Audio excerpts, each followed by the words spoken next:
Critical minerals are important because they're the foundation for a lot of the food, the energy, the technologies that we need. If we're looking at whether it's renewable energy, electric vehicles, farming relies on a lot of different minerals such as fertilizers. The U.S. is definitely running out of critical minerals.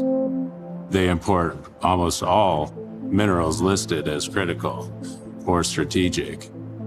That list keeps growing almost daily of things that we're coming to realize that we have in our own backyard, but we've been relying on foreign imports. Geologically speaking, we have a lot of these minerals in the ground. It is not the fact that we're running out of these minerals. It's not the fact that there's a shortage of supply. It's actually due to the controls on the flows of these commodities.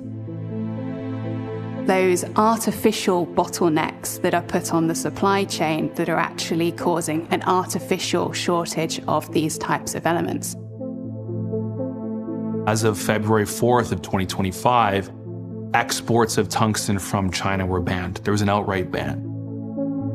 When north of 80% of total global mine supply can't leave Chinese borders anymore, what you experience is a massive supply crunch for this very critical mineral.